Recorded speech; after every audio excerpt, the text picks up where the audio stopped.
What's up guys, Dalton Smith from MPI Productions, and today we're going to be talking about FiiK electric skateboards. We're going to be doing a lot of stuff with these guys this year, so we wanted to start with an unboxing video just to show you what the boards look like and how to go about setting it up and getting it going right out of the box. First things first, you're going to need a friend because these boxes are very heavy. We're going to be unboxing the Big Daddy skateboard today. This is an off-road monster that's going to allow you to go up to 22 miles an hour on the pavement, and you're going to be able to plow through any terrain from sand, dirt, grass, you name it, this thing is going to go through it. Go ahead and get yourself a knife or a razor blade and cut the tape on the edges of the box, but be careful to make sure that you don't damage any of the equipment inside the box. Once you get it open, you're going to notice that you have the board right on top, so go ahead and get that out, put that to the side for now.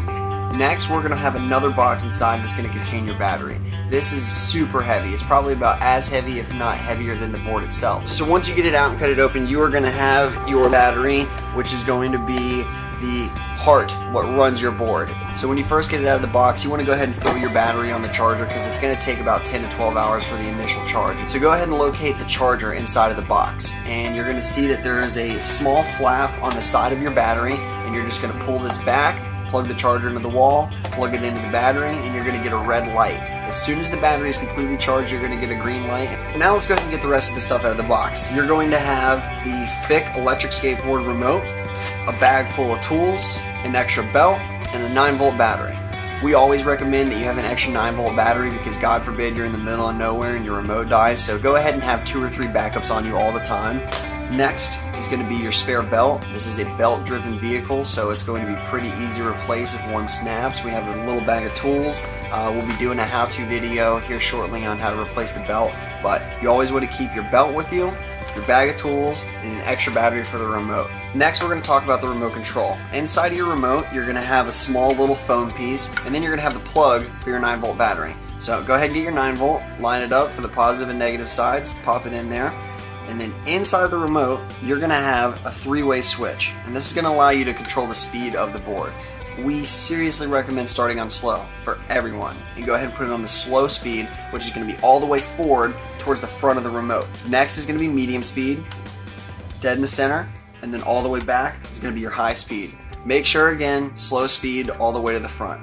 Pop your battery in there once it's plugged in. You're going to put this foam right in here so your battery's not bouncing around, and then just slide the cover back on. Now your remote is ready to go. You have it on slow speed, and we're going to talk about getting the remote set up to the board here shortly. So just to make sure you have everything out of the box, you're going to have your board, your battery, the charger for your battery, your remote, a 9-volt battery for the remote, a bag full of tools, a belt, and your instruction manual.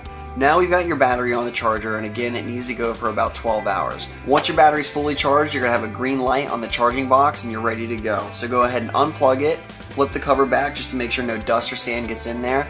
What I do is I grab the board and I'll flip it on its back, and I take the battery and I line up the wire that you have hanging out of one side with the wire that you're going to have hanging out of the board. Line up the plugs and slide them together. Next, you're going to take your battery and tip it down into the mount, making sure that the wire is clear and tucked down within the little opening, and you're going to get it all the way flush. You have 2 release pins on the other end of the battery. So you're going to pull both of those release pins and drop it down into the board, making sure that you get both of them securely tightened in there. Now you've got your battery on the board and you're locked up. Locate the on and off switch, which is going to be on the underside of the board next to your battery. Press on and you're going to notice the lights on the top of the board light up from red to green. That means you have a full charge. Go ahead and use the handle and flip it back over onto the wheels. Next, go ahead and grab your remote. You're going to have 3 settings on here. Center is going to have a circle, and that means you're off. All the way back is a 1, and this is going to mean that you're going to be on daylight riding. It's going to save battery because it will not turn on the lights on the front. If you're going to be riding at night, you're going to put this all the way forward, and that's going to put you on number 2 and give you LED lights on the front of your remote. You also have an LED headlight and a red brake light on the board. This is going to be located underneath the board next to your battery, and you'll see a small white switch. Flip it to turn it on, and then flip it again to turn it off. And now you're going to be connecting the remote to the board. If we're riding at daylight, we're going to press down to the number 1. In about 3 seconds, it's going to lock you up with the board, and you're ready to go at that point.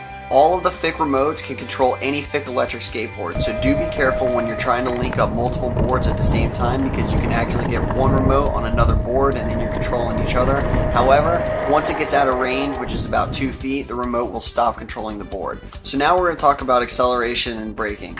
Right here you have your trigger, so you're going to slightly pull back and that's going to give you some acceleration. Whenever you want to stop, we recommend that you slowly let off the acceleration, because if you let off all at once, it's going to lunge you forward. When you're sitting still and you begin to accelerate, you want to brace with your back foot just to make sure it's not going to shoot out from under you and throw you back. When you let off the acceleration, the board is going to slow itself down nice and slow on its own, but if you need to stop yourself faster, there is a braking system. All you're going to do is take your remote and get the trigger and push it forward.